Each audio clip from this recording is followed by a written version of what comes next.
Hey, I'm Jesse Batend, and this is We Still Like You, the show where people tell their most embarrassing stories for a shot at redemption. Okay, so I haven't... Okay. This is a nightmare I may not be ready to live through. I started getting crushes on boys. Real embarrassed about this. My mouth gets the best of me pretty much all the time. Okay, I'm just like, how do... Okay. All right. There we go. On this episode, we've got two stories of shame, centered on a topic that's been on all of our minds for the past 6 months or so: the future of healthcare in America. We've all heard stories about doctors' offices and things, ending up where they shouldn't. I promise we don't have any stories like that, this week at least.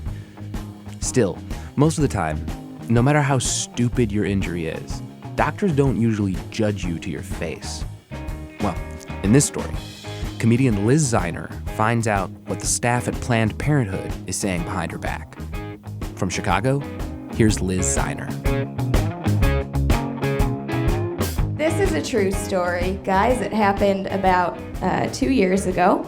I was living in Milwaukee, and I was out one night drinking heavily, celebrating the traditional Milwaukee drinking holiday of Tuesday, and I was severely overserved at a house party by myself. So I drank a ton. I got home and I was a little bummed because I had just gotten this brand new IUD and I was like kind of hoping to take it for a spin, And I was coming home alone. Instead of going in the front door, I climbed up on the balcony of my first floor apartment and I used a sharp stick to slit the screen and tumble in through my bedroom window. Okay, first of all, if you're not totally familiar with an IUD, it's this implant that goes into your uterus. It's a little T, and then it has these two little whiskers that hang down. They're these little whiskers, and they're made out of wire, and they have a gelatinous coating, but they're just these two little guys that hang down. And take a deep breath, everyone, okay? We're going there. So when I got home and I was getting ready for bed, I was doing, the regularly scheduled maintenance down there, and I reach up and I'm like, I don't remember putting a tampon in. When was the last time you even had your period? You're disgusting. Take that out. And so I grab what I think are tampon strings at the time, and I just go, and I black out. You guys ever wake up after drinking, you have like the shame sweats, and you're not quite sure what you did wrong, but there was something? Okay, so I wake up shame sweating more than usual, and I take out my phone, I'm looking on Yelp for something to order for food, and then I just get this flash of me like slicing my window. And I'm like, that was probably a dream. And then I look to my window and the window is sliced open. And then I get another flash of my IUD just laying on the top of a waste paper basket in my bathroom, and I go, God, that was definitely a nightmare. And I go in the bathroom, and there it was, staring at me. I'm like, oh my God, I just got this thing. Holy shit, I didn't think this was possible. This isn't supposed to be possible. I'm freaking out, and I'm also thinking, like, I have to get another one immediately, but how do I go back to Planned Parenthood? Like, they just installed this.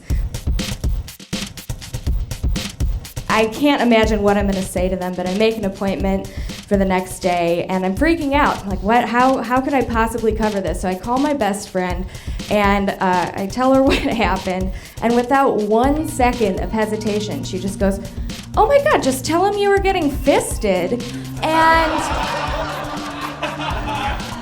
the strings got caught on like a watch or something. No big deal. And I was like, that is disgusting. I could never say that to a doctor. Like, I'll figure something out. Yuck, you know? The next day, I go to Planned Parenthood, and it is packed. It is like wall-to-wall people. I had an appointment. A lot of people were just waiting to see if they could get a walk-in, and I had one, so I had to like kind of fight my way through this crowd, and like there's a Maury episode that's blaring in the waiting room, and it's just like, it's a caricature of itself almost, but I fight through this crowd finally, and I get to the desk, and I say, hi, I'm here for an appointment, I need an IUD, and she's like, okay, so you're here for birth control. I'm like, I'm here for an IUD, okay? And she's like, well, you don't know that that's the best choice, right? I was like, it's the best choice for me, okay? And also while I'm here, could I get a STD test while I'm here? And she's like, oh, okay. It's like, she asked which ones, and I said, I don't know, like the whole 21-point inspection, you know, while I'm here. And she goes, you think you have 21 STDs? I'm like, no, can I just pee in the cup? Yes. So I went to the room and I peed in the cup, and then I put the pee back on her desk, which was not the right place to put it. She didn't tell me though, so got in trouble for that. And I go into the exam room and I sit down, and I still don't know what I'm gonna say. When the nurse or the doctor comes in. I don't have a story for why this is my second IUD in like a month. So I'm thinking about it, I'm like, play it cool, Ziner, play it cool, play it cool, play it cool. Nurse opens the door before she even steps in. I just yell, I got drunk and ripped out my IUD!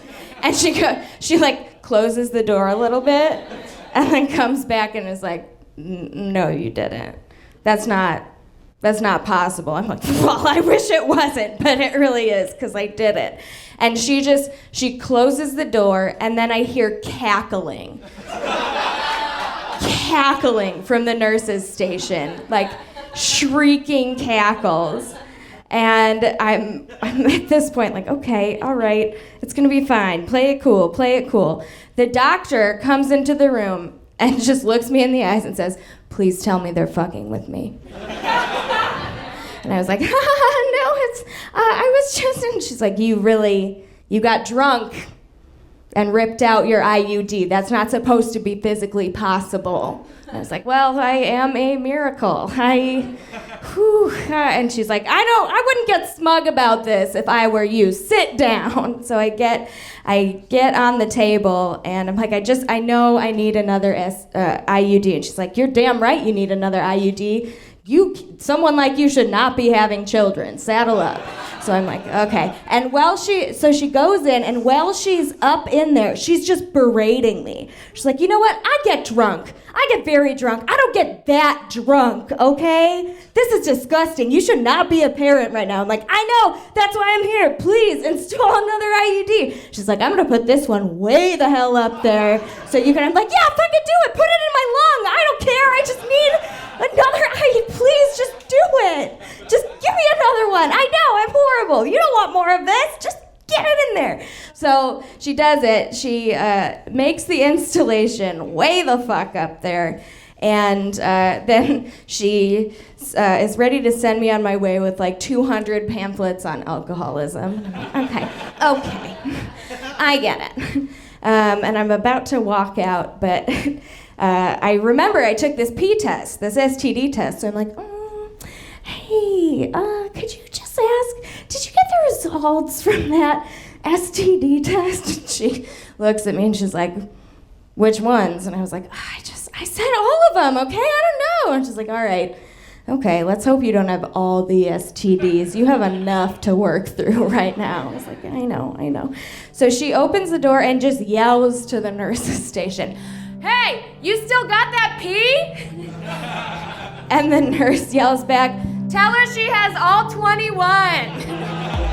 I was like, that's so funny, but really? And like, nah, you're fine. They just said, nah, you're fine. I'm like, cool. Good medical prognosis. That's fine. All right. So I'm walking out, and I like hear how loud this waiting room is before I even get there. And I open the door to walk out into this. It's like wall to wall. It's packed. And doctor comes right up to the door and yells, like, so loud. She just goes, "Don't go trying to rip it out yourself again." In Planned Parenthood waiting room, it goes silent, okay? The seas part. Everyone's like, holy shit, this is an intense chick. She is so hardcore, ripped it out herself. And I was just like, yep, yes I am, thank you, got the door. And so I did. I still have that one IUD, but every now and again, to this day, when I'm doing the maintenance, I'll like feel a little whisker and be like, Thanks.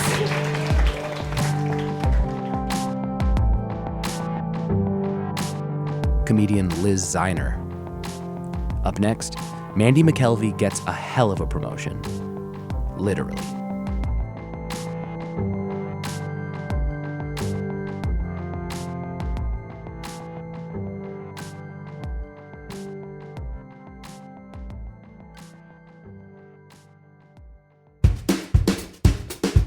Welcome back to We Still Like You.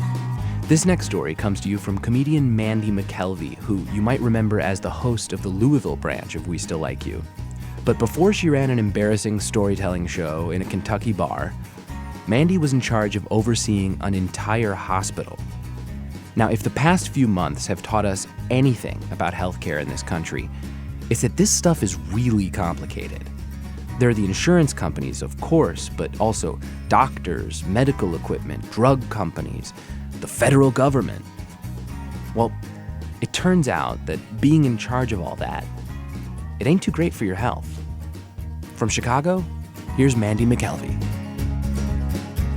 I didn't know if I should do this show because I'm not from here and I don't know anybody, but it came up and something just happened and I've never told anyone this before. So my whole life, just like almost every comedian I know, I've been like an hourly grunt worker. And I've worked at a hospital for 10 years because they let me do comedy whenever I want, and that's why. 3 weeks ago, I got promoted. And I didn't just get promoted, I became the director of the fucking hospital. I like got promoted. Like, thank you. I did not want that job at all. I just want to be a comedian. But I took it because several men in a suits, they weren't all sharing a suit, sat me down in a room with a very large mahogany table, and they literally, like a movie, passed me a piece of paper with a salary on it. No one spoke the number. No one still spoken the number to this day. And they said, "This is our offer. What do you think?" And I picked up the piece of paper and I saw the number. I always thought if this ever happened, that I would discuss it with them. But it turns out, if you've been an hourly poor comedian your whole life, you don't have that kind of negotiating power. So I just picked up the paper and I was like, that would be fine. This will be fine. I accept. I feel like I gave too much away, but it was enough. And so, they're like, well, process, and then it'll be on your paycheck in a couple of weeks. Your salary now, you can come as go as you please. I really genuinely had 2 weeks to just sit and think about what life will be like if I had money. This salary was actually going to push me out of lifelong poverty, because I'm also from the trailer park. So our dream is just to be too good for anything, just one thing. Just one thing, we want to be too good for it. And so this was going to be it. I was going to officially be a middle-class human being. I was going to be smart. I was like, instead of paying my student loans off in 30 years, I'll pay them off in 10. Instead of driving through the Appalachian Mountains to see my family in the ice this year for Christmas, I'll buy a ticket. Fuck a $400 ticket. I got this. And I waited 2 weeks, and I was so excited, and I started my new job, and it was hard, and I get up early all the time, and I do shit, and I hate it. But I was excited about the money, and the paycheck came, and it was exactly like my old paycheck, which is fine. Sometimes things like that happen. So I went to the payroll lady and I said, hey, is it going to take a little bit longer? What's going on? And she goes, no, it should be in. She pulls it up and she looks and she calculates and she prints things off. She's like, this isn't right. And I was like, well, it's fine. We'll get it fixed. And she goes, no, you've been paid. I was like, what do you mean? And she looks. And it turns out that my new salary pushed me into a higher tax bracket. And that from here on out, my take-home salary will now be exactly what it was, plus $8. Forever. Like, there's no recourse. The hospital's giving me a shit ton of money, and the government's taking a shit ton of money. And she goes, the most you could do at this point is get married or have children. I cried, obviously, because 2 weeks is a really long time to plan out having a better life. I cried, and then I pulled my shit together, and I went to my brand new private office, and then I cried loudly for 2 hours. That's hard to do. From 1 p.m. to 3 p.m. without stopping. That's really difficult to do. Try it. It's almost, you'll run out of tears, I swear, but I didn't. And then I just said, okay, this is your new life. There's got to be some benefit to having taken this job and given up all the other cool, lazy shit you used to do for 10 years that you really actually kind of liked. And the next day, I got ready and I came into work, and I was sitting there and I was like, I'm a goddamn boss, and it's time to act like it. So I put on lipstick because I feel like women who wear lipstick have their shit together. I do. I don't know. It's like you have like a warm, wet, moving hole, and you paint it, and that, and if you can keep that, and things are going in and out and all day, and if you can keep that together, you must know some shit I don't. So I put on lipstick, and I went in, and I was sitting in my office, and I was like, this is all going to be fine. And I was just typing away, and I was getting ready for the day, and I was assigning all my brand new employees all the shit that they needed to do. I was sitting there, and out of nowhere, just really, really surprisingly, for nothing, no warning whatsoever, I just shit my pants.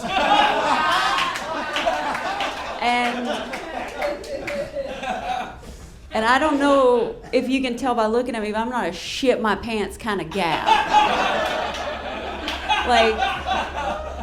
And I know that most comedians, when you see them, you're like, yeah, Tuesday, duh. I know, you do that. But for me, it was a new thing. It was brand new in my life. So I didn't have like a plan B. And honestly, I shit my dress. Imagine stiletto heels. You have to get up and proceed from there. I didn't know what to do. I had to think quickly. I mean, my employees are just like everywhere, and they're always asking me questions like they haven't worked there for fucking 10 years. And they say like when something good happens, you just step up and do it. You'll never be ready, just do it. And so I say a lot of things all day long, like I'll look into that. I'll get back with you. I'm gonna figure that out and let you know. And this would have definitely fucked up all my cred. So I was like, okay, I have to have a plan. I didn't know what to do. So I grab a pair of nearby scrub pants, because it is a psych hospital, and now I'm a fucking patient. That's clear. That's absolutely clear that has happened. Now I've made that switch. And I can't find anything like to put the stuff in, like all the things, like the cleaning things and the other things. And one of my employees has started a garden recently, and she had brought in her haul from her garden, all of her produce. And she wasn't in there, and I just grabbed her plastic bags and dumped out all of her produce all over the office and ran with them and used them. And then I just cowboy walked out the door, ran to my car, and then sat in hot traffic for 30 minutes. So all they know is that they came back into the office, there's dirt and food everywhere, there's signs of a struggle, The room smells like shit. And I can't be reached by phone. I later found out that the maintenance man deduced that there had been a raccoon loose.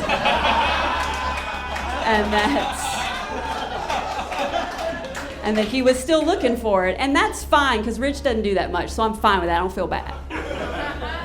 I go home and I do the thing where I walk up my 3 flights of steps into my apartment, just dealing at this point. It's just I've just fused with it at this point. I've just become one with it. And I walk directly through my home without dropping anything or putting anything down, and step directly into my bathtub with my heels and my dress on. And I just sit down in the bathtub, fully clothed, like my name tag and keys on. And I just turn on the water. I'm sitting there, and at this time, one of my very best friends, this amazing comedian named Kent Carney, who's the sweetest man you've ever met, texts me right at that moment. He goes, "Hey, buddy, can I borrow Beauty and the Beast?" And I was like, in the bathtub, and I was like, "Hey, yeah, later. You should know I'm in the tub because I just shit my pants at my brand new job and my brand new office chair. Real quick, unrelated question. Do you think I'll die alone?" And because he is such an amazing friend, he immediately picked up the phone and called me instead of continuing to make fun of me over text. He's like, "Hey, buddy, how's it going?"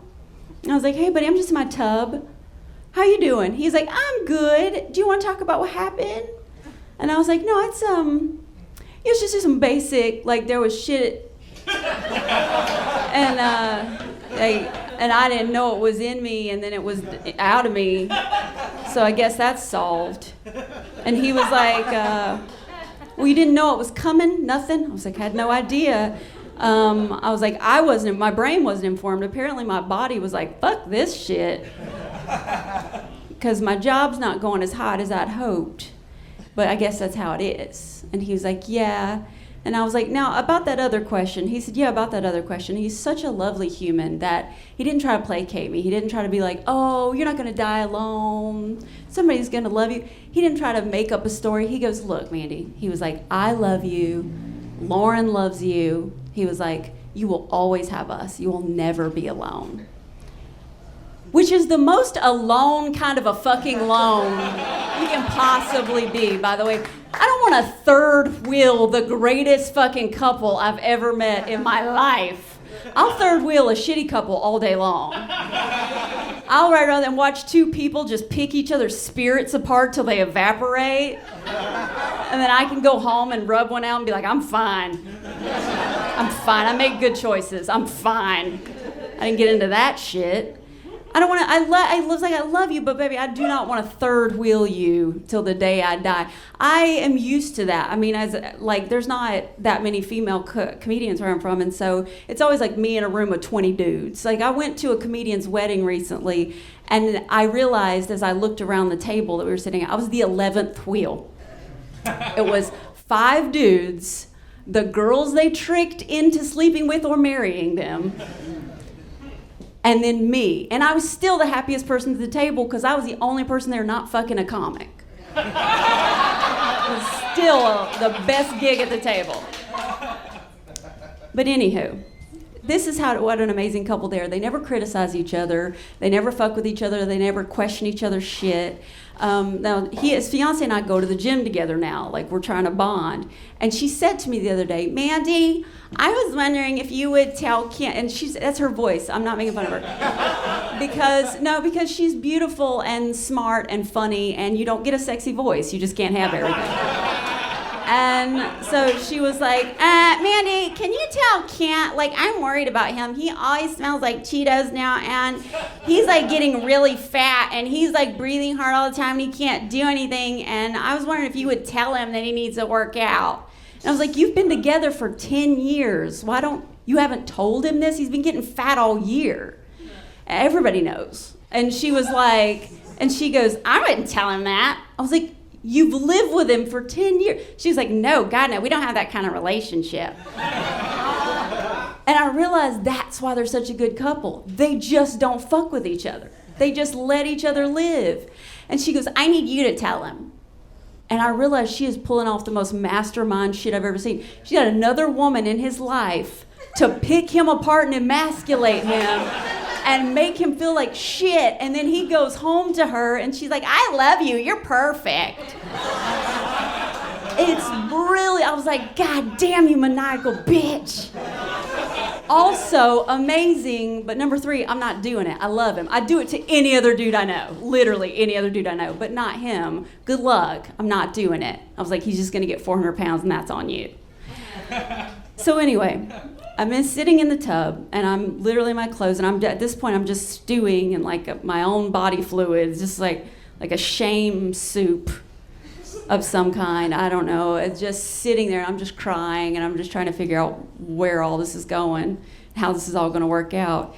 And Kent's on the other end of the phone and he's like, listen, buddy. He was like, you are one of my favorite humans. You're so special. He was like, I love you. He's like, I don't know what's going to happen in your life. I don't know what's going to go on. He's like, I know you're amazing. He was like, I know that me and Lauren have your back forever till the day you die. He was like, I just want you to know that everyone loves you and it doesn't matter what happens.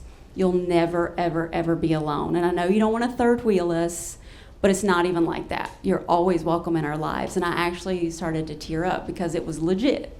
It was a real thing he was saying. He's not like gross and doesn't try to blow smoke up your ass. And he wasn't trying to say like some dude's gonna come, none of that shit. He wasn't doing any of that. And I started to tear up, and it was so beautiful and so pure. And I just sat there for a second, and I was like, okay, thank you, sweetie. I really appreciate that. He was like, I love you. And I was like, I love you too. And then he goes, you okay now? You need anything? And I said, well, actually, I'm worried, you know, if we grow old together, you won't last. I'd like to talk about your weight.